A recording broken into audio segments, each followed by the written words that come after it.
The marble floor of the Celestial Hotel was so polished I could see my reflection in it, distorted and wavering like I felt inside. My hands trembled as I adjusted my pastry boxes, the corners digging into my palms hard enough to hurt. I focused on that pain, anything to distract from the growing panic clawing at my chest. I'd been delivering custom desserts here for 3 months now, always through the service entrance, always invisible. Today, the kitchen staff had redirected me through the main lobby because of some plumbing emergency in the back corridors. Of course, because my life wasn't complicated enough without walking through a space where Braden might see me. The lobby stretched before me like a gauntlet, all soaring ceilings and crystal chandeliers that caught light and threw it around like confetti. The air smelled of expensive cologne and fresh lilies from the massive arrangement on the center table. My sneakers squeaked slightly on that perfect floor, announcing my presence, marking me as someone who didn't belong here. I kept my head down, counting steps, 23 to the elevators. Then I could vanish up to the penthouse kitchen, deliver my macarons and tartlets, collect my payment, and disappear back into my small safe world. 23 steps. I could manage that. Aurora? The voice froze me mid-step. My stomach dropped, that familiar tenor with its slight whine at the edges turning my blood to ice water. I didn't turn around. Maybe if I kept walking, he'd think he was mistaken. Maybe reality would bend just this once in my favor. Aurora, wait, I know that's you. Footsteps behind me, quick and determined. My pulse hammered in my throat as I clutched the pastry boxes tighter and walked faster. 15 steps to the elevators. Just 15 more steps. Don't you dare ignore me.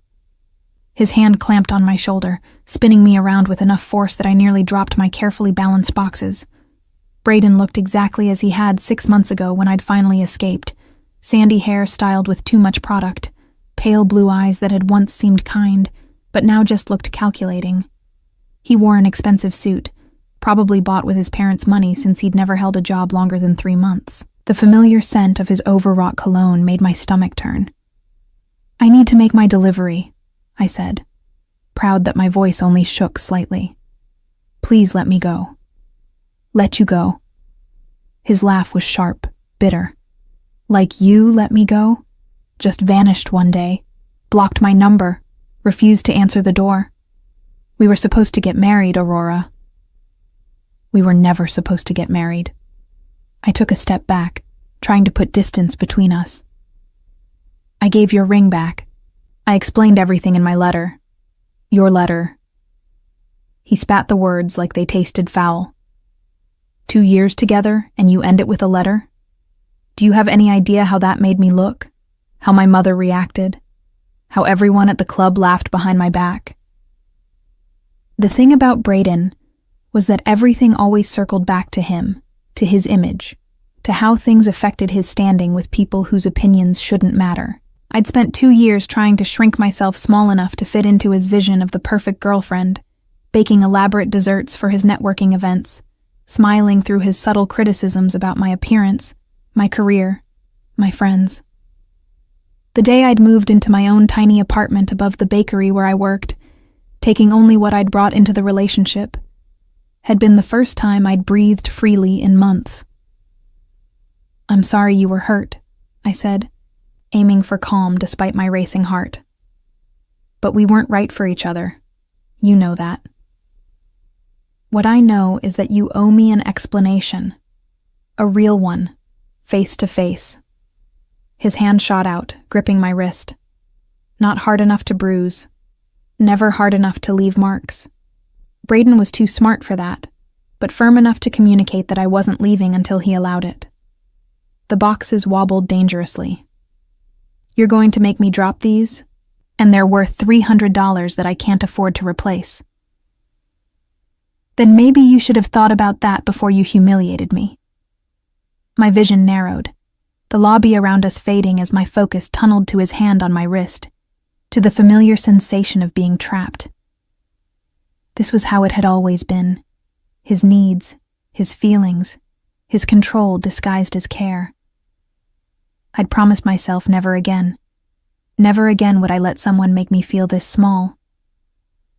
Let go of me.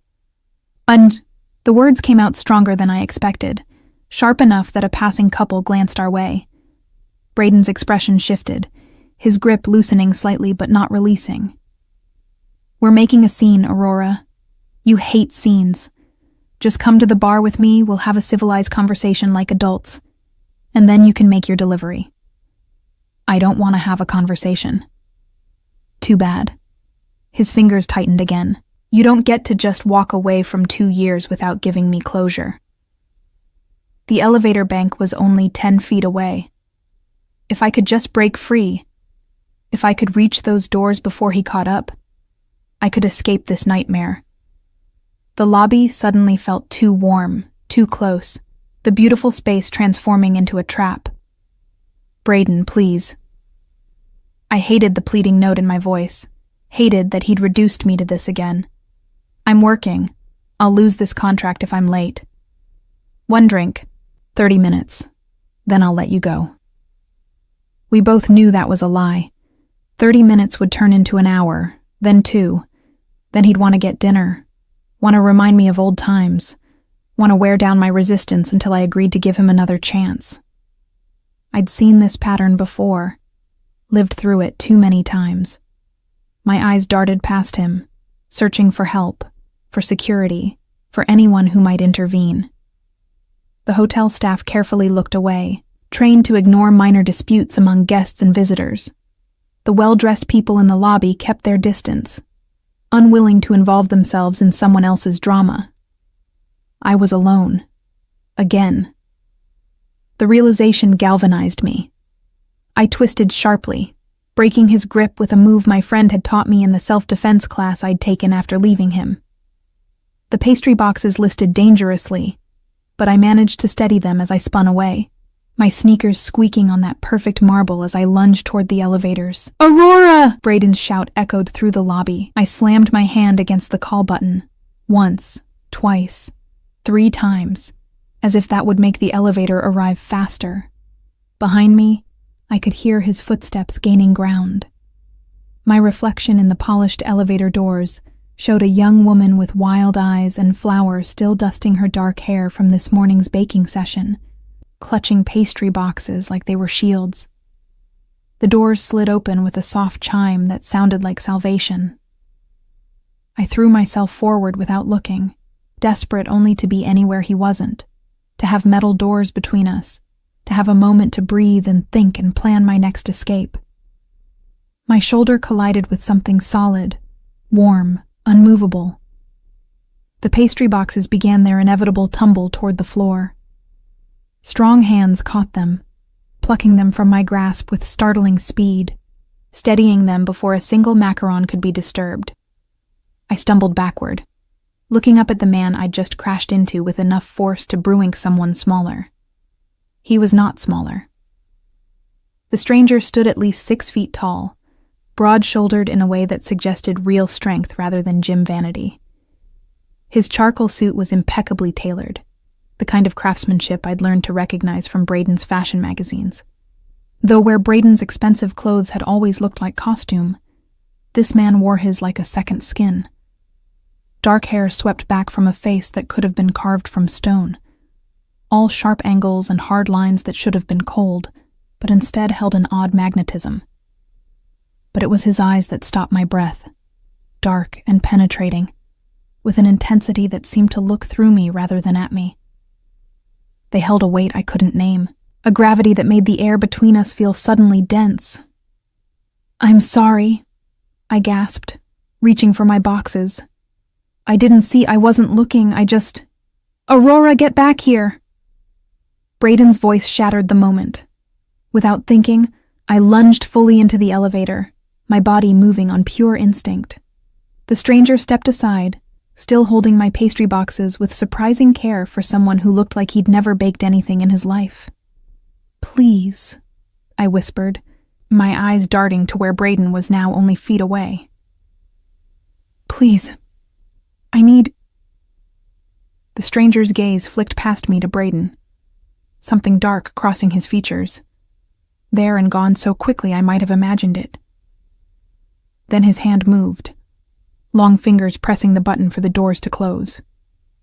"Wait!" Braden shoved his hand forward, trying to catch the closing doors. But the stranger shifted, his body blocking the entrance, imposing and immovable. The doors slid shut with a soft thunk that felt like the most beautiful sound I'd ever heard. Through the narrowing gap, I caught a final glimpse of Braden's furious face, his mouth moving in words I couldn't hear and didn't want to. The elevator lurched into motion, carrying us upward, and I sagged against the back wall, my legs suddenly too weak to support me. My heart hammered against my ribs hard enough to hurt. I'd done it. I'd actually escaped. For the moment, anyway. "Thank you," I managed, looking at the man who still held my pastry boxes with unexpected gentleness. Up close, I could see details I'd missed in my panic. A small scar along his jawline, silver cufflinks at his wrists, the subtle scent of sandalwood and something darker, richer, more dangerous. "I'm sorry for crashing into you, and for dragging you into my mess." He studied me for a long moment, those intense eyes cataloging details with the same precision I used when decorating cakes, looking for flaws and asymmetries. Then, surprisingly, his mouth curved into something that might have been the ghost of a smile. "The boxes are safe." His voice was low, controlled, with an accent I couldn't quite place. Maybe Italian, maybe further east. "That seems to be what matters most to you." I laughed, the sound emerging too high and shaky. "They're not just boxes. They're 2 weeks of grocery money and the reason I still have this contract." He glanced down at the pastry containers, then back to me. "What floor?" "Penthouse kitchen," I said. "P, I think. I usually come in through the service entrance." His expression shifted, something flickering in those dark eyes. "The penthouse." "Yes, I'm delivering for a private party. Some tech executive celebrating a deal or something." I realized I was babbling, words tumbling out as the adrenaline slowly drained from my system. "I make custom desserts for events. Not here, usually, but the head chef knows my boss and recommended me, and this is probably way more information than you needed." "Aurora." The way he said my name made something in my chest tighten. Not like Braden said it, with possession and familiarity he hadn't earned. Different, like he was tasting the syllables, testing their weight. "You heard that," I said unnecessarily. I did. He's my ex-fiancé, was my ex-fiancé, except we were never actually engaged because I gave the ring back. I was babbling again, but his steady regard seemed to pull words out of me. "I ended things 6 months ago, and I haven't seen him since. And I really, truly didn't expect him to be here today." The elevator climbed smoothly, floor numbers ticking upward on the digital display. 10, 15, 20. "Does he often chase you through hotel lobbies?" the stranger asked. And there was something in his tone, something cold and sharp beneath the calm surface. "No, I've been careful to avoid places he might be. Today was just bad luck." I wrapped my arms around myself, suddenly cold despite the climate-controlled air. "He'll give up eventually. He always does, until he doesn't. And then it starts all over again." The elevator lurched suddenly, a grinding sound echoing through the small space. The lights flickered once, twice, then settled into a dim emergency glow. The floor display froze on 23. We'd stopped moving. "What's happening?" I pushed off the wall, my earlier panic resurging in a different form. The stranger remained perfectly still, his expression unchanging as he calmly set my pastry boxes on the floor and pressed the call button. Nothing happened. He tried several others. Still nothing. "We're stuck," I whispered, the reality sinking in. "We're stuck in the elevator." He pulled out his phone, the screen casting blue light across his features. No signal. Of course not, because my day wasn't already complicated enough. I'd escaped Braden only to trap myself in a metal box suspended hundreds of feet above the ground with a complete stranger. A complete stranger who was now studying me with that same unsettling intensity, as if I were a puzzle he'd decided to solve. "How long do you think we'll be stuck here?" I asked, trying to keep my voice steady. He slipped his phone back into his pocket with deliberate calm. "Could be minutes, could be hours. Hotel elevators have emergency protocols, but implementation varies. Hours.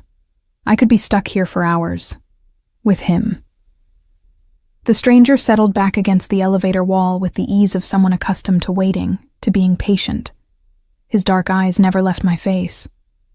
"So," he said, his voice carrying a note of what might have been amusement, "tell me about these desserts that are worth 2 weeks of grocery money." And despite everything, despite the trapped elevator, and Braden somewhere below, and the strange intensity of this man I just met, I found myself laughing, really laughing, for the first time in what felt like years. The emergency lighting cast shadows across his face, softening nothing. If anything, the dim glow made him look more dangerous, highlighting the sharp angles of his cheekbones, the set of his jaw. I should have been more frightened, trapped here with a stranger whose name I didn't even know. Instead, I felt oddly calm, safer in this suspended metal box than I had in the lobby with Braden. "The desserts," I said, grateful for a normal topic to focus on.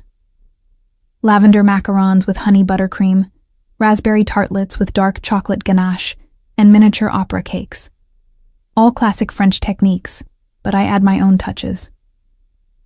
I gestured toward the boxes he'd saved.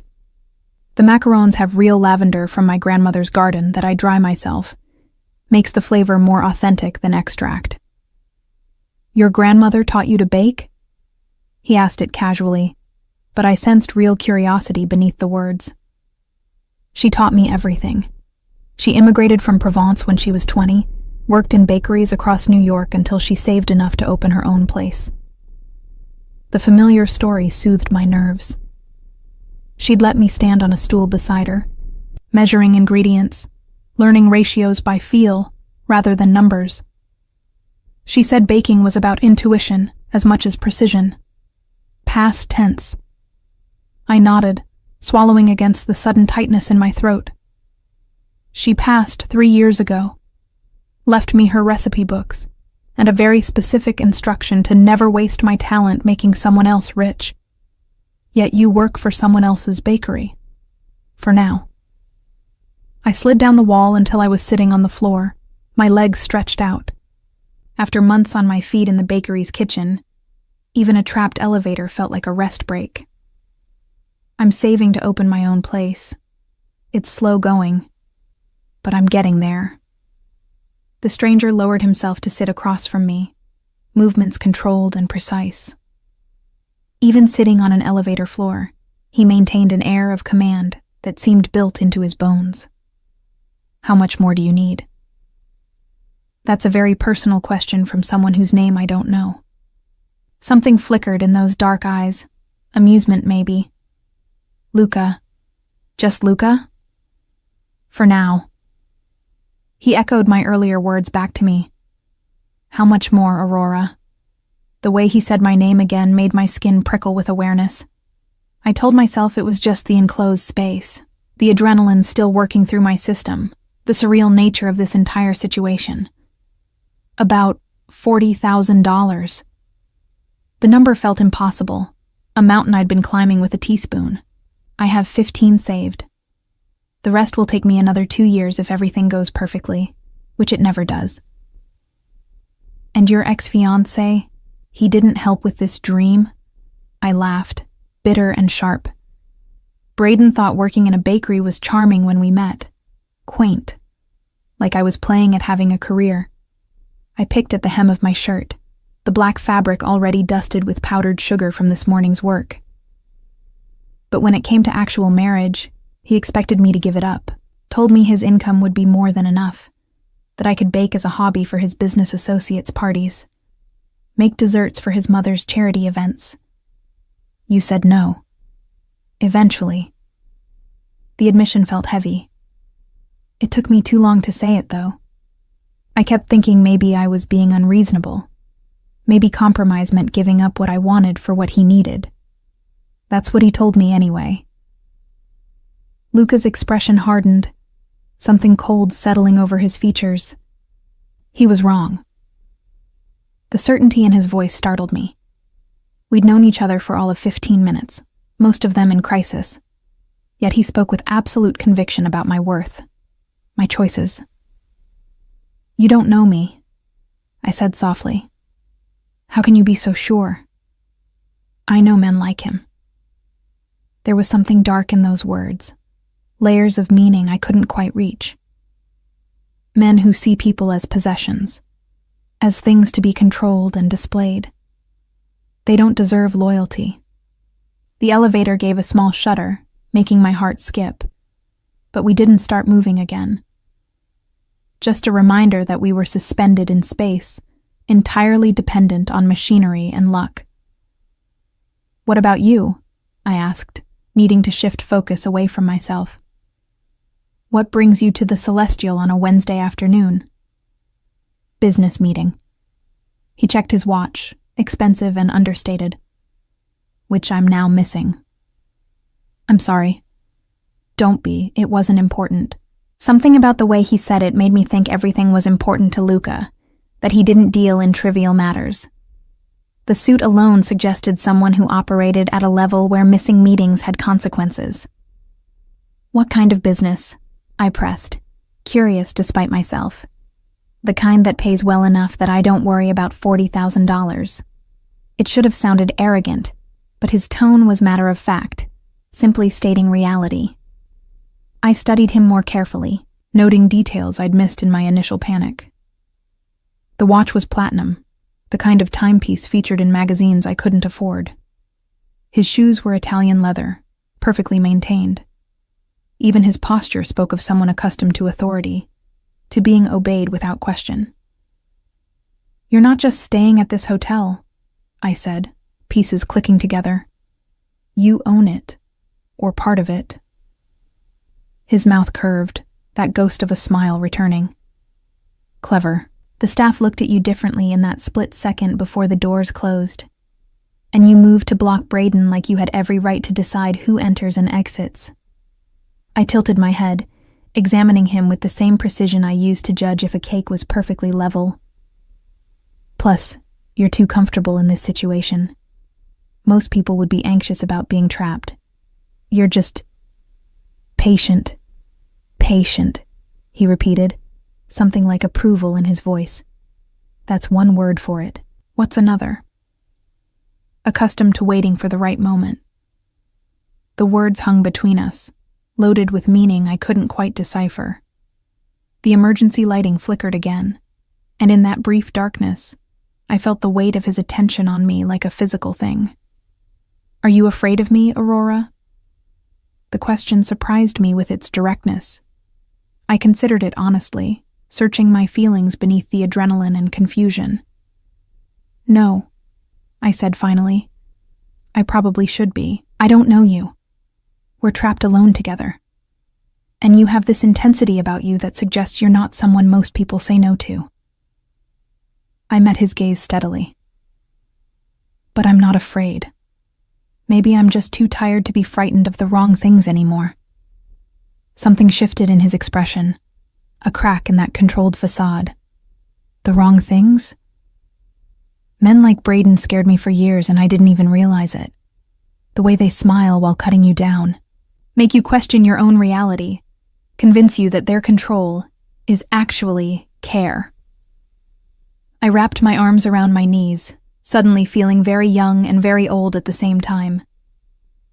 You might be dangerous, Luca, but at least you're honest about it. You think I'm dangerous? I know you are. I didn't know how I knew, but the certainty sat heavy in my chest. Everything about you says you're someone who makes problems disappear. The question is what kind of problems, and how you make them disappear. The elevator shuddered again, more violently this time. My hand shot out instinctively, bracing against the wall. Luca moved with startling speed, his body shifting to shield mine, one hand pressed flat against the metal beside my head. The protective instinct was automatic, ingrained, like he'd spent a lifetime putting himself between threats and things he deemed worth protecting. The shaking subsided. We stayed frozen in that position, his body close enough that I could feel the heat radiating from him, smell the sandalwood and something uniquely him underneath. My heart pounded, but not from fear. I should move, he said quietly, but didn't.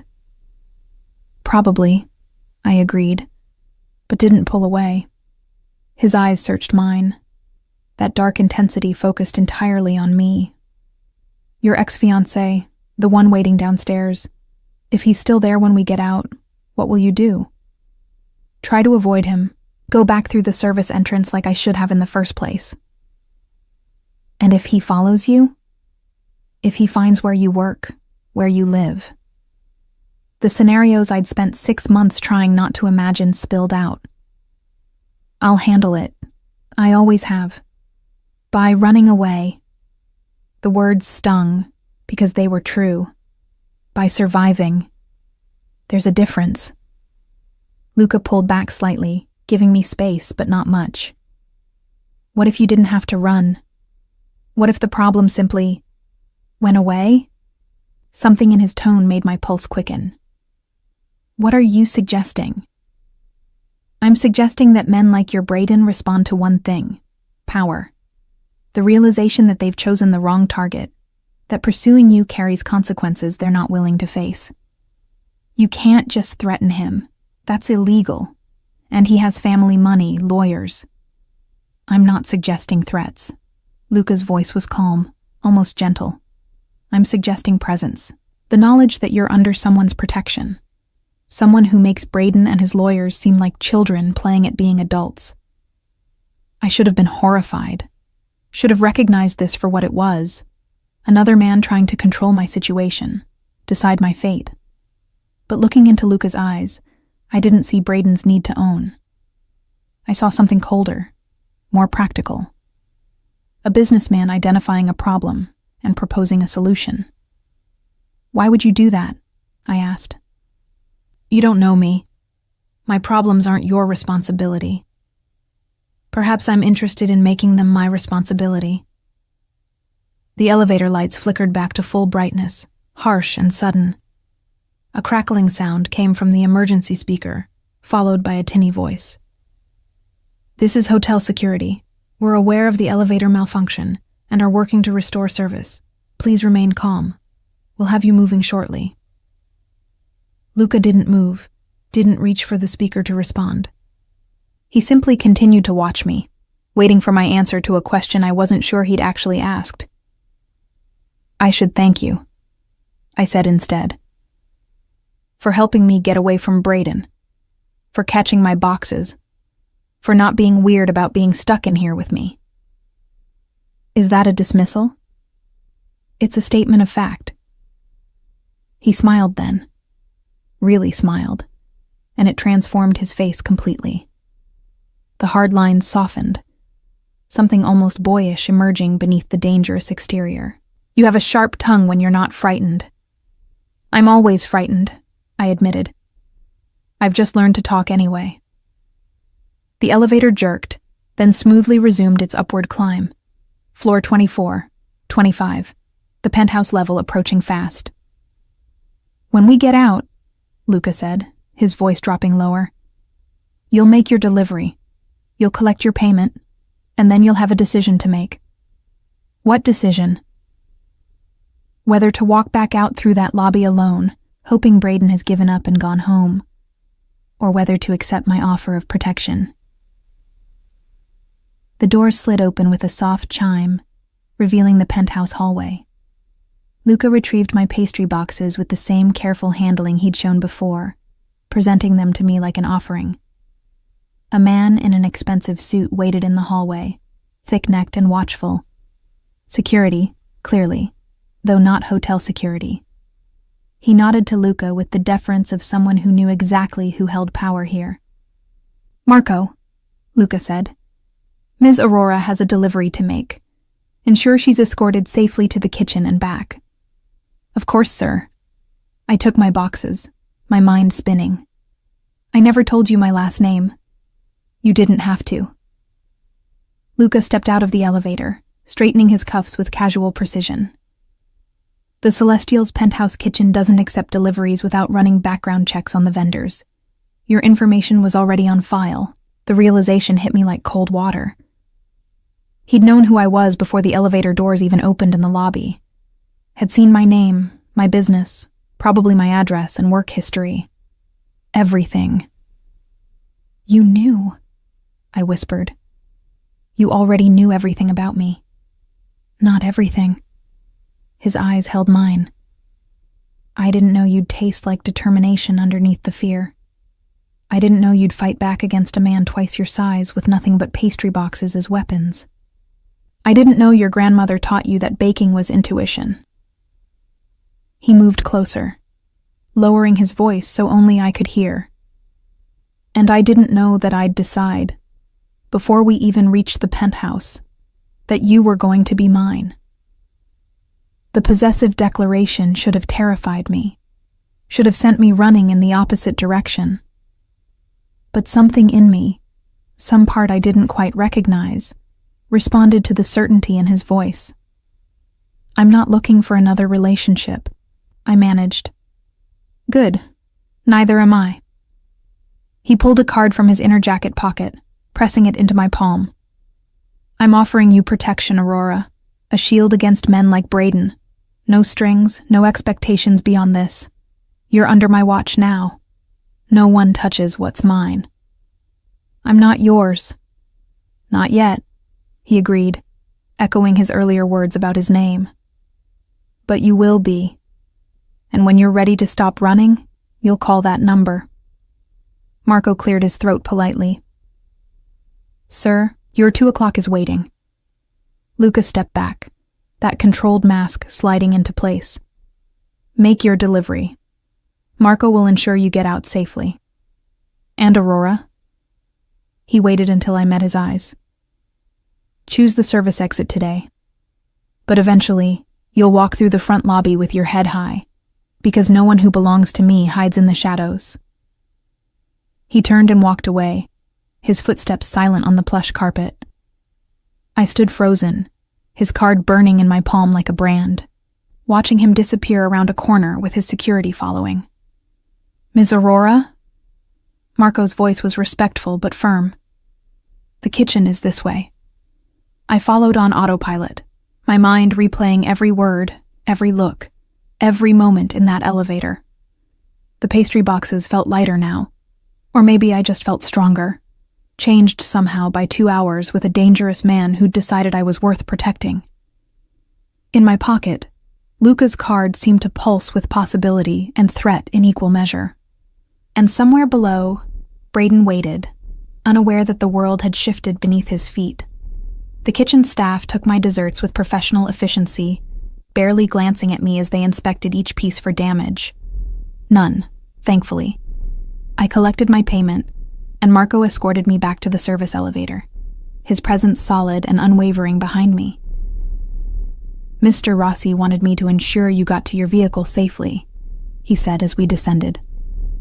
His accent was faint but present, Italian like the hint I'd caught in Luca's voice. "Where are you parked?" "I don't have a car. I took the subway." Something flickered in his expression. Disapproval, maybe, or concern. "Mr. Rossi won't like that. The subway isn't safe for you anymore." "Why? Because I turned down a business meeting in a hotel lobby." I tried to keep my voice light, but anxiety crept in at the edges. "Braden's annoying, not dangerous." Marco's look suggested I was being dangerously naive. Men become dangerous when their pride is wounded. Your ex made a scene in a very public place. That kind of humiliation breeds resentment. The service elevator opened to a bland hallway, the glamour of the main hotel stripped away to reveal the utilitarian bones beneath. We walked past laundry carts and supply closets until reaching a door marked Staff Exit. Marco pushed it open, scanning the alley before gesturing me through. The subway entrance is 2 blocks west. I'll walk you there. That's really not necessary. It is. He said it with the finality of someone following orders he wouldn't disobey. Mr. Rossi was very clear.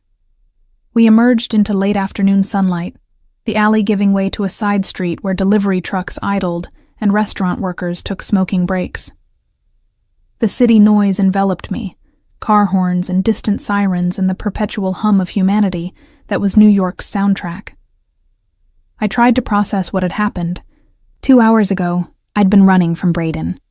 Now I had a security escort and a business card from a man who casually claimed ownership over people he'd just met. The rational part of my brain screamed that this was wrong, that accepting Luca's protection meant entering a world I didn't understand and couldn't control. But another part, the part that was exhausted from 6 months of looking over my shoulder, found dangerous comfort in his certainty. What exactly does Mr. Rossi do? I asked Marco as we walked. He said business, but that could mean anything. Marco's expression remained neutral. Mr. Rossi has many interests. Real estate, hospitality, import-export. He's a very successful man. That's a politician's answer. You didn't actually tell me anything. A slight smile cracked his professional demeanor. You're observant. Mr. Rossi likes that. So he discussed me with you. He discusses everything with me. I've worked for him for 12 years. Marco guided me around a puddle left from the morning's rain. In that time, I've never seen him take personal interest in someone so quickly. You should consider that significant. Or concerning. Both can be true. We reached the subway entrance, crowds flowing up and down the stairs in a constant stream. Marco stopped, his eyes scanning the people around us with professional vigilance. You have his card, he said. When you decide to use it, and you will, call any time. Day or night. Someone will answer. What makes you so sure I'll call? Because right now you're thinking about whether your ex-fiancé knows your subway route, whether he might be waiting at your stop, whether going home means walking into another confrontation. Marco's voice gentled slightly. Mr. Rossi can make those worries disappear. All you have to do is ask.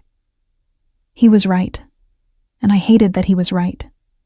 The thought of descending into the subway, of the walk from the station to my apartment, of being alone and vulnerable, made my stomach clench with anxiety I'd been suppressing. Thank you for the escort, I said, instead of addressing his point.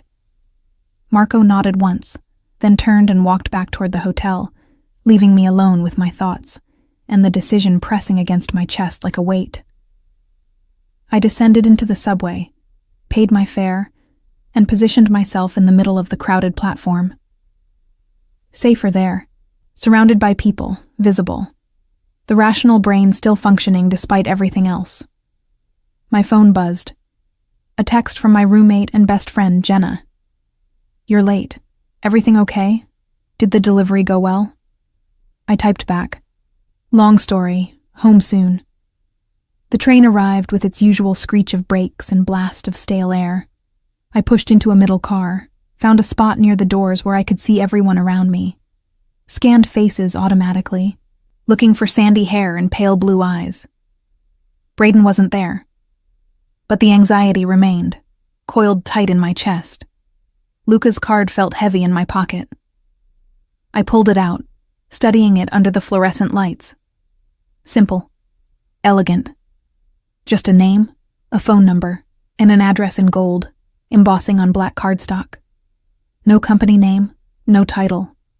Like the details were irrelevant to anyone who mattered. Luca Rossi. I had a last name now at least. I pulled out my phone, fingers hovering over the search bar. Did I want to know? Did I want to confirm what my instincts already whispered? That Luca was exactly the kind of dangerous his entire demeanor suggested? Knowledge was power, though. And I was so tired of being powerless. I typed his name into the search engine. The results filled my screen. article after article from business journals and society pages. Luca Rossi, real estate magnate. Luca Rossi at charity galas with beautiful women on his arm. Luca Rossi opening a new hotel, a new restaurant, a new luxury apartment complex. But beneath the legitimate business coverage, there were other articles. Opinion pieces and true crime blogs that asked questions without answers. Speculation about his family's connections, about the speed of his empire's growth, about rivals who'd suddenly sold their properties at significant losses or disappeared from the New York business scene entirely. Nothing concrete, nothing actionable. Just a consistent thread of suspicion woven through his success story. The Rossi family, one article explained, had immigrated from Sicily 3 generations ago. They'd built their fortune through hard work and strategic investments, or so the official story went. But older New Yorkers remembered when the Rossi name meant something different, something whispered about in careful tones. I clicked through to images. Luca in a tuxedo at some gala, his hand at a woman's back, his expression commanding even in formal celebration. Luca cutting a ribbon at a hotel opening, his smile polished, but not quite reaching his eyes. Luca in a business suit outside a courthouse, his lawyer beside him, the caption reading, "Rossi cleared of all charges in business partner's disappearance." My hands trembled slightly as I processed the information. This was who had offered me protection. This was who had called me his in that elevator, who had looked at me like I was a puzzle worth solving and a prize worth claiming. I should have been running in the opposite direction. Instead, I saved his number in my phone. The train lurched to my stop. I exited with the crowd, climbed the stairs back to street level, and walked the 4 blocks to my apartment building with my keys threaded through my fingers like makeshift brass knuckles. Another trick from that self-defense class. My apartment was a 4th-floor walk-up in a building that had probably been elegant in the 1920s, but now just looked tired. The hallway smelled of cooking garlic and old carpet. I could hear my neighbor's television through the thin walls, some game show with canned laughter. This was my life. Small, humble, safe in its anonymity. Everything I'd built after leaving Braden, after claiming my independence. It wasn't much, but it was mine. I unlocked my door and stepped inside. Finally, Jenna looked up from her laptop, relief crossing her features. I was about to send a search party. How did the delivery go? Jenna had been my anchor through the breakup with Braden, the friend who'd helped me find this apartment and spotted me rent money when my savings ran short. She worked as a graphic designer from home, her half of our living room currently covered in color swatches and font samples. It went fine, I said automatically. Then, because I'd never been good at lying to her, actually, it was completely insane. I told her everything. The confrontation with Braden in the lobby, the escape into the elevator, Luca appearing like some dark angel to save my pastries and block my ex from following. The hours trapped together, his unsettling intensity, his casual declaration of ownership, Marco's escort and the card burning a hole in my pocket. Jenna listened without interrupting, her expression cycling through concern, disbelief, and something close to horror. "Let me get this straight," she said when I finished. "A man you've never met, who happens to own the hotel you were delivering to, decided in the span of 2 hours that you belong to him now. And you're considering his offer of protection." Hearing it summarized like that made it sound even more insane than it felt. "He saved me from Braden," I said weakly. "By being possibly worse than Braden." Jenna stood, pacing our small living room. "Aurora, did you read those articles? The disappeared business partner? The cleared charges that everyone still questions? This man is dangerous." "I know."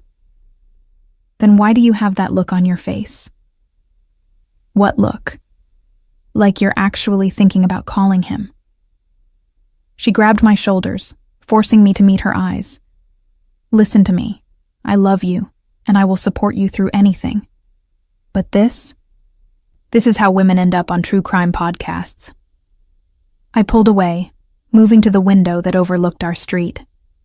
From here, I could see the bodega on the corner where I bought milk, the bus stop where I waited on rainy mornings, the coffee shop where I sometimes treated myself to a latte. My world, small and safe and entirely mine. Except it didn't feel safe anymore. Not with Braden knowing where I worked, where I made deliveries. Not with 6 months of running catching up to me in a hotel lobby. What if Jenna's right? I asked quietly. What if I can't keep running forever? Then you get a restraining order. You go to the police. You do things legally through the system.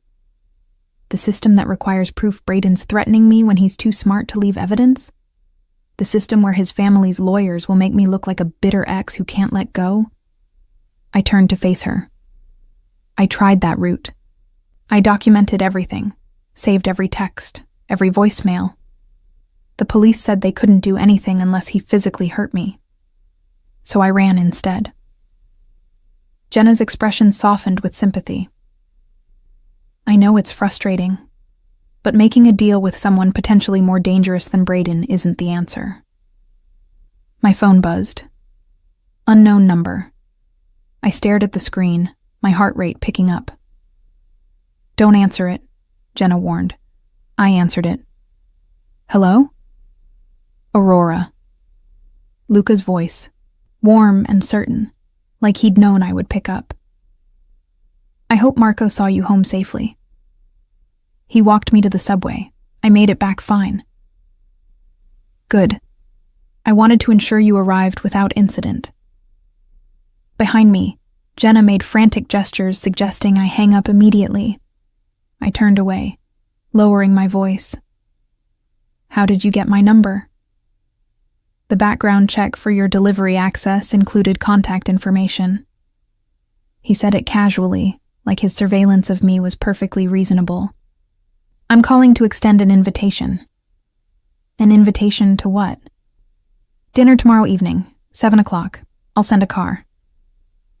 The presumption in his voice made my temper flare. You're asking me out? After everything you said in that elevator about ownership and protection. I'm asking you to dinner, he corrected, so we can discuss the terms of our arrangement. What arrangement? I never agreed to anything. Not yet. That phrase again, loaded with certainty about a future he'd decided on. But you will. Because you're smart enough to recognize when you need help. And I'm offering it. The only question is whether you're brave enough to accept. This isn't about bravery, isn't it? His voice dropped lower, more intimate. You spent 2 years letting someone make you small, Aurora. Then you found the courage to leave, to build something of your own. But now he's back, threatening that independence you fought for. I'm offering you a way to stop running. By becoming indebted to you instead. By becoming protected by me. There's a difference. I closed my eyes, torn between the logic screaming that this was wrong and the exhaustion whispering that maybe, just maybe, I could stop fighting alone. One dinner, I heard myself say. Just to talk about what you're proposing. No commitments beyond that. One dinner, he agreed. I'll have Marco collect you at 6:30 tomorrow. I can take the subway. You could, he acknowledged. But you won't, because part of what I'm offering is the end of choosing between pride and safety. You don't have to pretend anymore that you're not exhausted from looking over your shoulder. The understanding in his voice cracked something in my chest. He saw through the brave face I'd been maintaining, straight to the fear underneath. 6:30, I repeated softly. Wear something comfortable. This isn't about impressing me. You already have. He ended the call before I could respond. I turned to find Jenna watching me with concern etched across her face. You said yes, she stated flatly. To dinner. Just dinner. With a man who makes people disappear. With a man who might be able to make Braden disappear, I corrected. Just from my life. Not permanently. Just gone. Jenna pulled me into a hug, fierce and worried. I'm coming with you tomorrow, or following in a cab, or something. I'm not letting you walk into this alone. He'll know if you follow. I don't care. Someone needs to know where you are. She pulled back, gripping my shoulders. Promise me you'll text me every hour. And if anything feels wrong, anything at all, you'll leave immediately. I promise. But as I said it, I wondered what wrong would feel like in the company of a man who'd made me feel safer in 2 hours than I had in 6 months of freedom. What wrong would feel like when everything about Luca Rossi was a contradiction, danger wrapped in protection, control disguised as care. That night, I lay in bed staring at the ceiling, Luca's card on my nightstand catching streetlight through my window. Tomorrow I would have dinner with a man I shouldn't trust, discuss an arrangement I shouldn't consider, and possibly seal my fate in ways I couldn't predict. But at least I would stop running. At least for one night. I could pretend I was strong enough to face danger head-on, instead of always fleeing from it. Outside, the city hummed with its usual nighttime symphony, and somewhere in that sprawl of lights and noise, Luca Rossi was probably awake too, planning our conversation, deciding my future with the same certainty he'd shown in that elevator. The thought should have terrified me. Instead, it felt almost like relief. Marco arrived exactly at 6:30, as promised. I'd spent the entire day oscillating between canceling and what-if scenarios that left me dizzy with anxiety. Jenna had offered repeatedly to come with me, to at least follow at a distance, but I'd refused. Something told me Luca would see through any attempt at backup, and the consequences of showing I didn't trust him might be worse than going alone. I'd chosen a simple navy dress from my limited wardrobe, the kind I wore to important client meetings. Professional, but not trying too hard. My grandmother's gold locket hung at my throat, a talisman of courage I desperately needed. You look beautiful, Jenna said as I checked my reflection one final time, and terrified. Both accurate. Text me every hour. I mean it. I will. I hugged her quickly, then headed downstairs before I could change my mind. Marco waited beside a black sedan that was elegant without being ostentatious, the kind of car that said money without shouting it. He opened the back door for me with a slight bow. Ms. Aurora, Mr. Rossi is looking forward to your evening. Is he at the restaurant already? No, ma'am. Dinner will be at his residence. My stomach dropped. I thought we were going to a restaurant. Mr. Rossi prefers privacy for important conversations. Marco's tone suggested this wasn't negotiable. His home is fully staffed. You'll be perfectly safe. Safe. That word again, losing meaning with each repetition.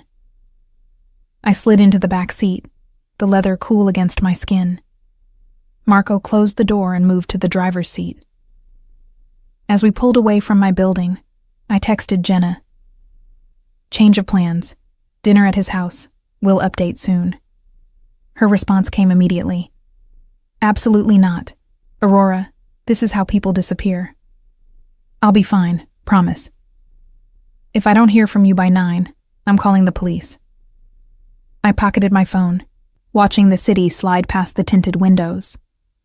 We drove north, leaving my familiar neighborhood behind for streets lined with increasingly expensive buildings.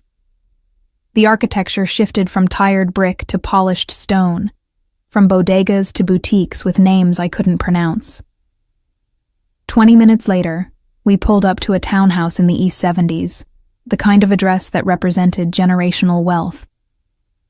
The building was 5 stories of limestone and wrought iron, elegant windows glowing warmly against the evening sky. A discreet security camera swept the entrance. Marco opened my door. Mr. Rossi is expecting you on the 3rd floor. I'll escort you up. The interior was stunning in its understated luxury. Marble floors, original crown molding, art that I suspected wasn't reproduction. But what struck me most was how lived in it felt. Books stacked on a side table, a sweater draped over a chair, fresh flowers in a vase. This wasn't a showpiece. This was a home. We climbed a curved staircase, my heels clicking softly on hardwood. At the third floor, Marco gestured toward an open doorway. "He's waiting in the dining room. I'll be downstairs if you need anything." I stepped through the doorway and stopped. The room was intimate despite its size, dominated by a table set for two. Candles flickered in simple holders, casting warm light that softened the formal elegance. Floor-to-ceiling windows overlooked a private garden, unusual for Manhattan, where outdoor space was measured in inches. And there, standing by the window with his back to me, was Luca. He'd changed from his earlier suit into dark slacks and a white shirt with the sleeves rolled to his elbows, revealing forearms corded with lean muscle. More relaxed than this afternoon, but still radiating that controlled power that seemed fundamental to who he was. He turned as I entered, his dark eyes finding mine immediately. "Aurora, thank you for coming." Did I really have a choice? A slight smile. There's always a choice. You could have refused my invitation, blocked my number, disappeared into the city's anonymity. He moved toward me, graceful and deliberate. But you're here, which tells me something important. What does it tell you? That you're tired of being afraid, that you recognize power when you see it, and you're smart enough to know when to accept help. He gestured to the table. "Please, sit. Dinner will be served shortly." I moved to the chair he indicated, hyper-aware of him behind me as he helped settle me in place. His hands were careful, respectful, never lingering. But the brief contact sent awareness skittering across my skin. He took the seat across from me, close enough for conversation but not crowding. The distance felt calculated, designed to keep me comfortable while maintaining intimacy. "You Googled me," he said, not a question. "Of course I did. And what did you find?" "That you're either a very successful businessman with unfortunate associations or a criminal with an excellent public relations team." His laugh was genuine, surprised. "I like your directness. Most people dance around what they really think. I don't see the point in pretending. If we're having this conversation, it should be honest." "Agreed." He leaned back slightly, studying me. "So let's be honest. What do you want to know?" "Everything. Nothing." Questions crowded my throat, each one more dangerous than the last. "The disappeared business partner," I said. "Did you kill him?" "No." "Did you have him killed?" "No." He didn't flinch from the question. "Roberto Santini was my partner and my friend. When he disappeared, I spent considerable resources searching for him. His body was found 2 months later. The police investigation concluded he'd been killed by rivals in a business deal gone wrong. I was cleared of all involvement. But people still think you did it. People will always think the worst of those with power. It's easier to assume I'm a monster than to accept that sometimes tragedy strikes without conspiracy." A woman in staff uniform entered with the first course, delicate lobster bisque that smelled divine. She served us silently and withdrew. "You said you have questions," Luca prompted. "Ask them. Tonight is about building trust." I tasted the soup, buying time to organize my thoughts. It was perfect, rich, and complex. Everything in Luca's world seemed to be perfect on the surface. "What exactly are you offering me?" I asked finally. "You mentioned protection, but from what? Braden's annoying, not dangerous." "Men like Braden are more dangerous than you realize. Not physically, perhaps, but in other ways. He has family money, connections, the kind of social capital that can make your life difficult." Luca's tone was matter-of-fact. "He can call your clients, suggest you're unstable. He can make complaints to the health department about the bakery where you work. He can file frivolous lawsuits that cost you money you don't have to defend." Each scenario he described made my stomach clench, because they all felt plausible. Braden had always fought dirty when he didn't get his way, So you're offering to, what, threaten him? I'm offering to make him understand that pursuing you carries consequences he won't enjoy. No threats necessary, just facts delivered by people he can't dismiss. And what do you get in return? The question hung between us. This was the heart of it, the price tag on his protection. Your company, he said simply. For 6 months, you'll be seen with me. At business dinners, social functions, anywhere I need a partner. You'll play the role of my girlfriend convincingly. I nearly choked on my soup. You want me to be your fake girlfriend? I want you to be my very real girlfriend in all the ways that matter publicly. What happens privately is separate. Why? I set down my spoon, searching his face for the trap. You could have any woman you want. Why me? Because most women who would date me want something. Money, status, access to my world. You want none of those things. You want independence, safety, the freedom to build your bakery dreams without interference. His gaze held mine steadily. And because you intrigue me, Aurora. You stood up to me in that elevator, called me dangerous to my face and didn't flinch. Do you know how rare that is? Maybe I'm just stupid. You're many things. Stupid isn't one of them. The main course arrived, perfectly seared duck breast with a cherry reduction. The woman who served us refilled our wine glasses and disappeared again like a ghost. 6 months, I repeated, processing. What happens after? After 6 months, we reassess. By then, Braden will have moved on. You'll have built a buffer of savings from not paying rent, since you'll be living here. And you'll have connections in the city's business community that will help when you open your bakery. Living here? My voice rose. That wasn't part of the deal. It's necessary for the arrangement to be convincing. A girlfriend who lives separately raises questions. He cut his duck with precise movements. You'll have your own suite, complete privacy. I have 5 floors, Aurora. We don't have to see each other if you don't want to. But I have a roommate, a lease, a life. Your roommate can find a new living situation. I'll cover any penalty for breaking your lease. As for your life, you'll simply be living it from a different address. He made it sound so simple, so reasonable. Just upend everything, move into a stranger's house, play pretend girlfriend to a man who might or might not be a criminal. And if I refuse? Then you refuse. I drive you home.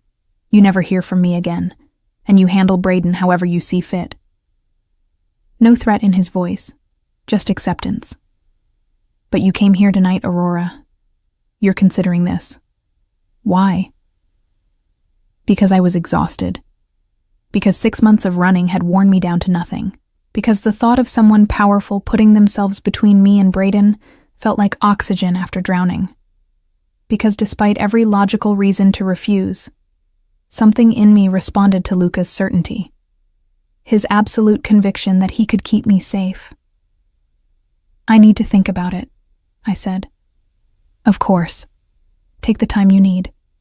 He paused. But while you're thinking, consider this. Tomorrow, Braden will wake up and decide whether to pursue you further. He'll weigh his options, maybe call his lawyer or his well-connected father. He'll strategize how to make your life difficult until you agree to talk to him, to give him the closure he thinks he deserves. Each word landed like a stone in my chest because I knew he was right. Or, Luca continued, tomorrow Braden wakes up to a visit from associates of mine. Very polite, very professional. They explain that his interest in Aurora Reyes has become noticed by people he doesn't want noticing him. They suggest, for his own well-being, that he moves on. They leave, and he never bothers you again. Just like that. Just like that. I wanted to believe it could be that simple. Wanted to believe someone could snap their fingers and make my problems disappear. What do these associates say to him exactly? What threats do they make? No threats, just information. The kind of information that makes a smart man realize he's out of his depth. Luca's expression was unreadable. Braden isn't brave, Aurora. He's a bully who preys on people without protection. The moment he understands you have protection, he'll fold. And if he doesn't, then additional measures are taken, but it won't come to that. The certainty in his voice should have been alarming. Instead, it felt like a lifeline. We finished dinner mostly in silence, both of us aware that a decision hung in the air between us, unspoken but pressing. Dessert was a delicate panna cotta with berry compote that I barely tasted, my mind too busy cataloging consequences. After coffee, Luca stood, extending his hand. "Let me show you something." I followed him down a hallway to a door he opened to reveal a bedroom suite that took my breath away.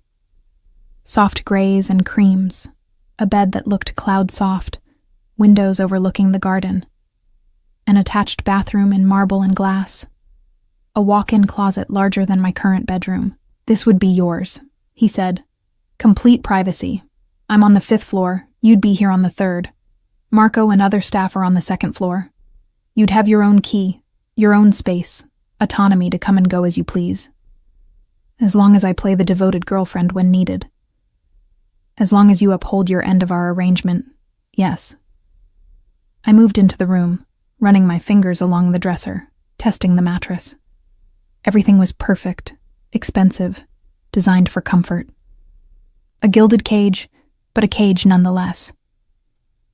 "How many women have you made this offer to?" "None. You're the first." I turned to face him. "Why me, really? Don't give me the intrigue answer. Tell me the truth." He moved closer, stopping just inside my personal space. Not threatening, but present. Because when you crashed into that elevator, terrified and determined in equal measure, you didn't see me as useful. You saw me as human first. You challenged me, made me laugh, treated me like I was just a man instead of a name with power attached. His hand rose, fingers barely grazing my cheek. And because I've spent 15 years building an empire, eliminating threats, controlling everything in my sphere, but I can't control how I feel when you look at me with those defiant eyes. Can't control wanting to be the one who makes you feel safe. The admission hung between us, raw and honest. "This is crazy," I whispered. "Probably. I barely know you. You'll have 6 months to change that. What if I hate living here? What if the arrangement doesn't work?" Then we end it. No penalties, no consequences. You walk away with savings and connections and an ex-fiancé who's learned to leave you alone. It was too easy. Too simple. Life didn't hand out solutions wrapped in attractive packages. But standing in that beautiful room with Luca watching me like I was something precious, I wanted to believe it could be that uncomplicated. I need to talk to Jenna first, my roommate.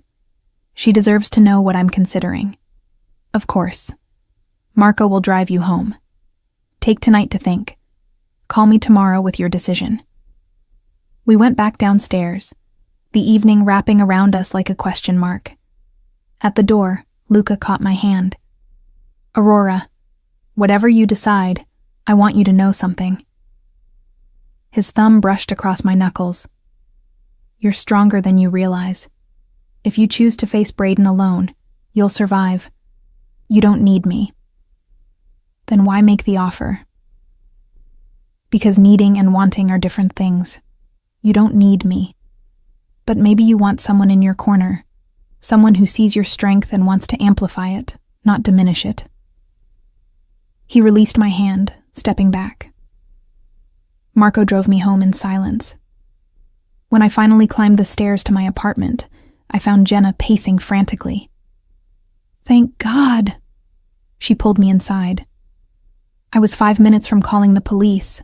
Are you okay? Did he hurt you? What happened?" I told her everything. The dinner, the offer, the bedroom that would be mine, the promise of protection and freedom in exchange for playing a role. When I finished, Jenna sat heavily on the couch. This is insane, Aurora. You know that, right? This is completely insane. I know. But you're going to say yes, aren't you? I looked at our small apartment, at the life I'd built through sheer determination. Safe, humble, mine. Everything I'd fought for after leaving Braden. But that safety was an illusion now. Braden knew where I worked, could find me whenever he wanted. And I was so tired of running, of choosing between pride and peace. I think I am, I admitted. I think I'm going to say yes. Jenna pulled me into a hug, fierce and worried. Then I'm checking in on you constantly, and if anything feels wrong, if he does anything that scares you, you call me immediately. I promise. That night, I lay in my narrow bed, staring at the ceiling. Tomorrow I would call Luca and accept his offer. Tomorrow I would agree to move into his house, to play his girlfriend, to let him handle my problems with Braden. Tomorrow my life would change completely. The thought terrified and exhilarated me in equal measure. Outside, the city hummed its usual symphony. And somewhere in the East 70s, Luca Rossi was probably awake too, waiting for my answer with the same certainty he'd shown from the moment we met. I pulled out my phone, typed a simple message. Yes. Sent it before I could change my mind. His response came within seconds. I'll have Marco collect you Saturday morning. Bring what matters. Everything else can be replaced. I set down my phone and closed my eyes. The die was cast. The decision made. In 3 days, I would move into Luca Rossi's home and become his not-quite-real girlfriend, and hope that this particular cage came with a key I could use when I finally needed to fly. Moving day arrived with unseasonable warmth, October pretending to be September. I'd packed my entire life into 4 boxes and 2 suitcases, everything that truly mattered fitting into what Marco's sedan could hold in a single trip. It was sobering, realizing how little I'd accumulated in 25 years. Jenna helped me pack my grandmother's recipe books last, wrapping them carefully in newspaper. You know I support you, she said, not meeting my eyes. But I'm scared. This feels like you're disappearing. I'm not disappearing. I'll be 15 minutes away. 15 minutes in a whole different world. She finally looked up. Promise me you won't lose yourself in his life. Promise me you'll still be Aurora, still work toward your bakery, still be my best friend who texts me nonsense at 2 a.m. I pulled her into a hug, fighting tears. I promise. This is temporary. 6 months, then I'm back to normal life, just with better savings and no Braden to worry about. 6 months. She didn't sound convinced. Marco arrived exactly at 9 as scheduled. He loaded my boxes with care, treating my meager possessions like they mattered. The drive to Luca's townhouse was quiet, Marco respecting my need for silence as I processed this surreal transition. The house looked different in morning light, less imposing. Just a beautiful home on a tree-lined street where people walked dogs and carried coffee. Marco showed me to my suite, which had been transformed since I'd seen it 3 days ago. Fresh flowers on the dresser, the closet stocked with basics in my size, the bathroom filled with toiletries I actually used, not generic luxury brands. Mr. Rossi wanted you to feel at home, Marco explained. If anything isn't to your liking, just let staff know. Staff. I had staff now, apparently. Where is he? Luca? Business meeting downtown. He'll be back this afternoon. Marco set down my last box. Lunch will be served at 1 if you're hungry. Otherwise, take time to settle in. This is your home now. After he left, I stood in the center of my new room, feeling unmoored. Everything was perfect, expensive, not mine. I unpacked slowly, finding places for my grandmother's books, my few clothes lost in the massive closet, my toiletries barely filling one drawer. By noon, I'd unpacked everything and found myself with nothing to do. I wandered the 3rd floor, discovering a sitting room with floor-to-ceiling bookshelves, a small study with a desk facing the garden, a bathroom large enough to host a party. Voices drifted from downstairs, staff going about their work. I felt like an intruder in this smooth-running machine, uncertain where I fit. My phone buzzed. Luca, how's the settling in? Need anything? Everything's perfect, thank you. Lunch is ready whenever you are. Maria is an excellent cook. I made my way down to the second floor, following the scent of something delicious to a dining room less formal than the one where we'd had dinner. Maria, the same woman who'd served us, smiled warmly. Ms. Aurora, please, sit. I've made a light lunch. I didn't know your preferences yet. The spread was hardly light.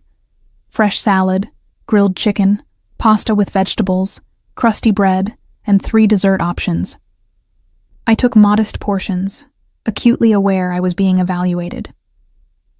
This is wonderful, I said after the first bite. You're incredibly talented. Maria beamed. Mr. Rossi said you're a baker yourself. I'd love to learn your techniques sometime if you're willing. The genuine interest in her voice eased something in my chest. Maybe I could find a place here after all. I spent the afternoon in the garden, a hidden oasis I hadn't noticed from the windows. Someone had put considerable care into creating this space, mixing formal structure with wild abundance. I found a bench beneath an old oak tree and sat with my grandmother's oldest recipe book, running my fingers over her handwritten notes. I hope you know what you're doing, Nona, I whispered to the pages, because I'm not sure I do. Talking to yourself or the book? I jumped, nearly dropping the precious volume. Luca stood a few feet away, suit jacket draped over his arm, tie loosened. He looked tired, the first time I'd seen anything but complete control in his expression.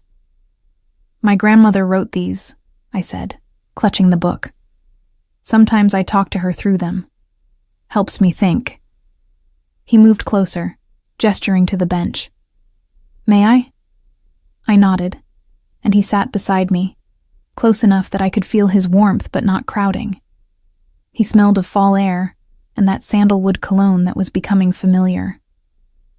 How was your first day? He asked. Surreal. Beautiful, but surreal. I keep expecting to wake up. It's an adjustment, but you'll find your rhythm. He glanced at the book. What recipe are you consulting? Her chocolate torte. She used to make it for special occasions, claimed the secret was in when you folded the eggs. Will you make it sometime? I'd like to taste something from those pages. The request was simple, but it felt significant somehow, like he was asking to know a piece of my history, my heart. Maybe, if you're good. His laugh was surprised and genuine. If I'm good, you realize most people don't set conditions on me? Then most people are missing out on the fun of making you work for things. Something shifted in his eyes, heat flickering behind the control. Careful, Aurora. I tend to want things more when they're difficult to obtain. The air between us suddenly felt charged, heavy with possibility. I stood quickly, needing distance. I should let you rest. You look exhausted. Negotiations took longer than expected. He stood as well, rolling his shoulders. There's something we should discuss. I have an event Tuesday evening. Gallery opening. Several important business associates will be there. It will be our first public appearance together. Reality crashed back. The arrangement, the role I'd agreed to play. So soon? Better to establish the relationship quickly. Rumors spread fast in certain circles. He studied my face. You'll need something appropriate to wear. I've arranged for a stylist to come Monday. She'll take care of everything.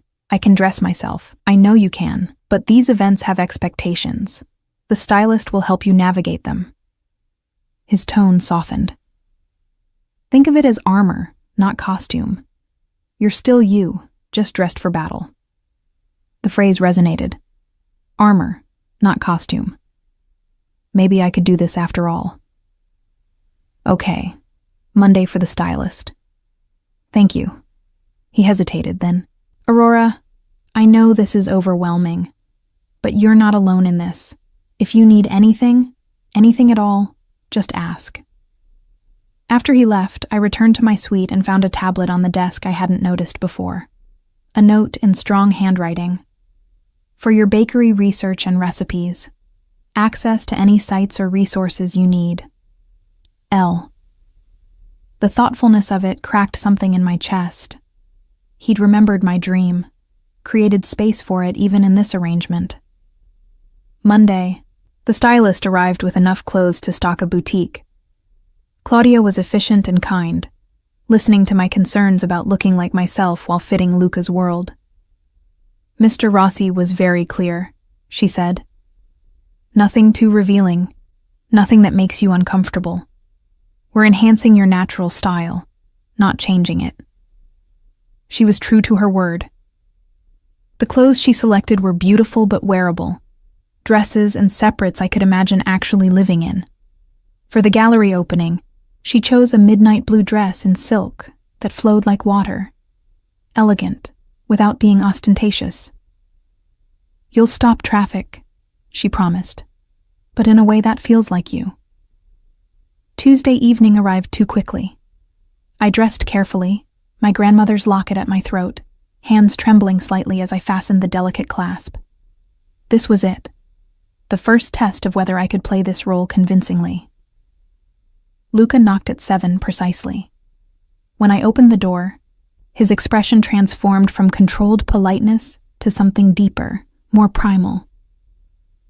You're breathtaking, he said simply. Claudia did good work. Claudia had excellent material to work with. He offered his arm. Ready? The gallery was in Chelsea, all white walls and dramatic lighting. As we entered, I felt the shift in attention, heads turning, conversations pausing. Luca kept his hand at the small of my back, possessive but not controlling, guiding me through the crowd. Luca, we'd heard you might come. A silver-haired man approached, his eyes flickering to me with undisguised curiosity. And who is this lovely creature? Marcus, meet Aurora Reyes. Aurora, Marcus Wentworth, curator and insufferable snob. Marcus laughed, taking my hand. Guilty on both counts. How did someone like you end up with someone like him? Elevator accident, I said, making Luca choke on his champagne. We moved through the crowd, Luca introducing me to dozens of people whose names blurred together. Business associates, artists, society figures. Everyone wanted to know about me, about us, about how we'd met. Luca deflected most questions smoothly, but I caught the calculation in people's eyes. They were measuring, assessing, trying to determine what my presence meant. You're doing beautifully, Luca murmured during a quiet moment. Natural, charming. Everyone is completely convinced. Convinced of what? We haven't even touched. His eyes darkened. That's easily remedied. He pulled me closer, his hand spanning my waist, thumb stroking in slow circles that sent awareness cascading through me. To anyone watching, it looked like casual affection. To me, it felt like lightning. Is this necessary? I asked breathlessly. Extremely. My competitors are watching, wondering if you're a weakness they can exploit. His lips brushed my temple, intimate and claiming. Let them see you're protected. That you're mine. The word mine shouldn't have affected me. This was an arrangement, a role we were playing. But something in my body responded to his certainty, to the possessive warmth of his touch. There's someone here I need to warn you about, he said, his tone shifting to something darker.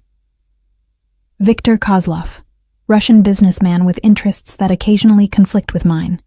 He'll try to get information from you, maybe offer to help you if you ever need to escape me. Why would he do that? Because causing me problems amuses him. Don't engage. Don't accept anything from him. Don't be alone with him. Before I could respond, a man appeared at Luca's shoulder. Blonde, pale-eyed, with a smile that didn't reach his face. Luca, what an unexpected pleasure. His accent was thick, Russian. Viktor Kozlov, clearly. And this must be the mysterious Aurora I've heard whispers about. Viktor, Luca's voice went cold. I didn't know you appreciated art. I appreciate many things. Beauty, for instance. His gaze traveled over me in a way that made my skin crawl. You've chosen well, Luca. Though I wonder if such a delicate flower understands what she's gotten herself into. I understand perfectly, I said, surprising myself. Thank you for your concern. Viktor's smile sharpened. Of course, though if you ever need a friend, someone outside Luca's influence, I'm always available. She won't, Luca said flatly. Enjoy the gallery, Viktor. After he walked away, I felt Luca's tension vibrating through his frame. That was a warning shot. He knows about you now. Will try to use you against me. How? By making you doubt me. By offering protection if you want to leave. By suggesting I'm dangerous and he's safer. His hand tightened on my waist. Don't believe him, Aurora. Whatever I am, Viktor is worse. The rest of the evening passed in a blur. We stayed another hour, playing the devoted couple, before Luca announced we were leaving. In the car, he finally relaxed slightly, though wariness still lined his features. You handled tonight perfectly, he said. Even Viktor. I'm impressed. I told you I could do this. You did. I should have believed you more readily. Back at the townhouse, he walked me to my suite, his presence solid and comforting after hours of performance. Get some rest, he said. Tomorrow we can go back to normal routine. What is normal routine? Whatever you want it to be. Work on your business plan, experiment in the kitchen, read in the garden. This is your home, Aurora. Live in it. He turned to leave, but I caught his wrist. Thank you. For tonight, for the clothes, for the tablet, for seeing me. Something vulnerable flickered in his eyes. You make it easy to see you. You shine too brightly to be invisible. He lifted my hand, pressed a kiss to my knuckles that burned like a brand, then left. I closed my door and leaned against it, heart racing. This was supposed to be an arrangement, a business transaction disguised as romance. But the way he looked at me, touched me, spoke to me, felt dangerously real. 6 months suddenly seemed both too long and not nearly long enough. 3 months passed in a strange dream. I fell into a rhythm with the household, spending mornings testing recipes in Luca's restaurant-grade kitchen, afternoons researching business plans in the garden, evenings occasionally playing the devoted girlfriend at Luca's business events. We attended dinners, galas, art openings, always together, always touching, always convincing. And somewhere along the way, the touches stopped feeling like performance. His hand at my back became comfort. His whispered comments during boring speeches became the highlight of my evening. His rare, genuine smiles became something I worked to earn. Braden had disappeared entirely. One visit from Luca's associates, and my ex-fiancé had suddenly moved to California for a new opportunity. I should have felt guilty about however that happened. Instead, I felt free. Jenna visited twice a week, her initial wariness gradually shifting to cautious acceptance as she saw me thriving rather than wilting. My savings grew. My business plan took shape. And slowly, dangerously, I started thinking of the townhouse as home. It was a Tuesday in January when everything changed. I was in the kitchen, working on a new tart recipe, when Marco appeared in the doorway. His expression was grave. Ms. Aurora, Mr. Rossi needs to see you immediately. The study, 3rd floor. The urgency in his tone sent my heart racing. I wiped flour from my hands and hurried upstairs. Luca's study was a room I'd never entered, his private sanctuary. The door was open, revealing dark wood paneling, leather furniture, and walls lined with books. Luca stood by the window, his posture rigid. "Close the door," he said without turning. I did, anxiety coiling in my stomach. "What's wrong?" He finally turned, and my breath caught. His face was a mask of controlled fury, but beneath it I saw fear. Real, visceral fear. Viktor Kozlov has made a move. He's kidnapped the daughter of one of my business partners, holding her as leverage to force me into surrendering certain territories. Horror crashed through me. A child? He took a child? She's 16, old enough to be terrified, too young to protect herself. Luca's hands clenched. He sent a message, says he knows about you, knows you matter to me, suggests if I don't cooperate, you might be next. The world tilted. This is because of me, because of our arrangement. This is because Viktor is a monster who uses innocence as weapons. He moved toward me, his hands gripping my shoulders. I need to handle this, but I can't do it if I'm worried about your safety. I need you somewhere secure. Where? There's a property upstate, isolated, heavily secured. Marco will take you tonight. For how long? However long it takes to resolve this. Days, maybe weeks. His jaw tightened. I'm sorry, Aurora. I promised you'd be safe with me, and now you're in danger because of me. I studied his face, seeing past the control to the turmoil beneath. This wasn't calculated anymore. This was real fear, real guilt. Then I'll go, I said. But you have to promise me something. Anything. Get that girl back safely, whatever it takes. His expression softened marginally. I will. I promise you that. 2 hours later, I was in an SUV with Marco and 2 other security personnel, driving north through darkness. Luca had kissed my forehead before I left, a gesture so tender it had brought tears to my eyes.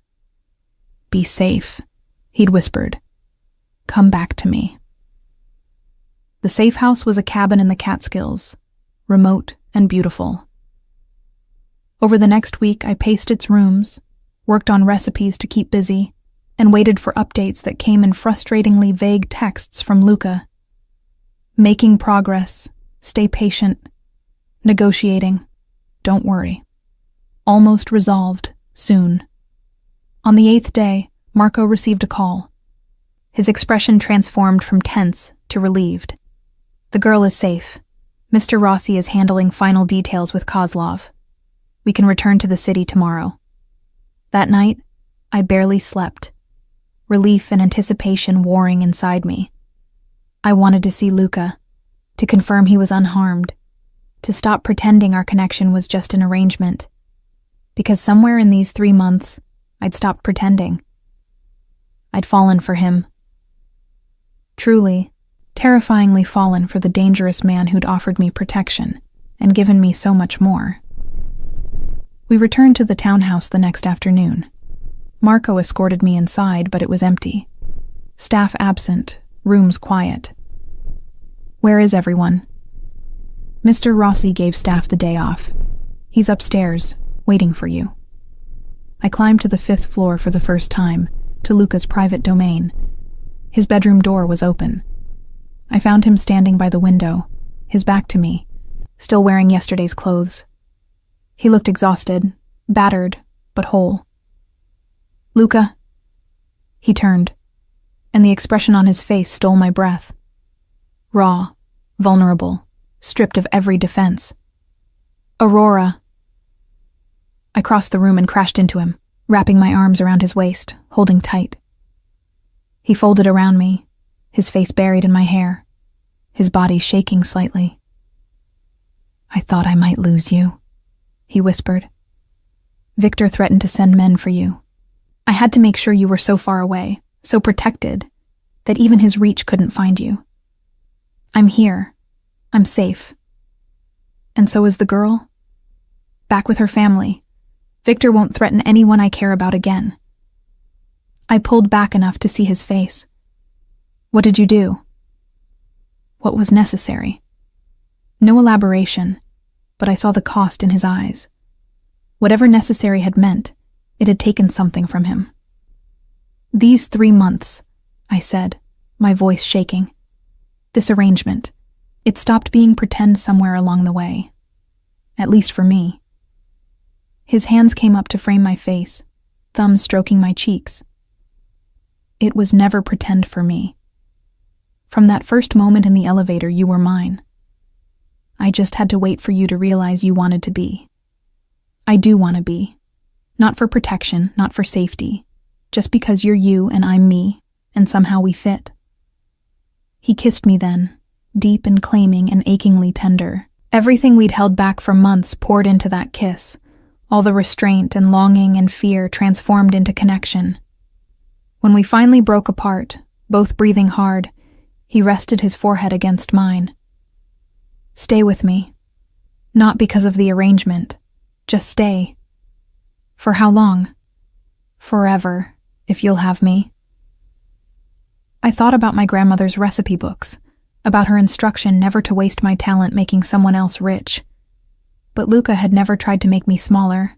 He'd given me space to grow, resources to dream, protection to thrive. Yes, I said simply. Forever. 18 months later, I stood in my bakery, Aurora's sweet haven, watching the line of customers stretch out the door. Luca had helped me find the perfect location, provided the initial capital, connected me with the right people. But the business itself was mine, built on my grandmother's recipes and my own determination. He leaned against the counter now, stealing a macaroon while I wasn't looking. Those are for customers, I scolded without heat. I'm a very important customer. Your most important customer. He pulled me close, heedless of the flour dusting my apron. Have I mentioned lately that you're remarkable? Not in the last hour. Then I'm overdue. He kissed me softly. You're remarkable, Aurora Rossi. The name still felt new, strange, and wonderful. We'd married quietly 6 months ago, just us and a handful of close friends. No performance, no arrangement. Just 2 people who'd found each other in an elevator and decided to keep finding each other every day after. Mrs. Rossi, your 3 o'clock appointment is here, Maria called from the back. She worked as my kitchen manager now, having left Luca's household staff to help me build my dream. The food critic? I asked nervously. The food critic, confirmed. Who will love everything you make because it's brilliant. You're biased. Completely and accurately. He released me reluctantly. I'll leave you to it. Dinner tonight, just us? Perfect. He left, and I returned to my element, creating beautiful things with my hands, building the life my grandmother had wanted for me. A life where I didn't have to choose between safety and independence. A life where the dangerous man I'd stumbled into on a desperate afternoon had become my partner, my protector, my love. Sometimes the best things came from the worst moments, from panic and flight, and a trapped elevator where everything changed, from running straight into the arms of the man I'd been running toward all along, even before I knew he existed.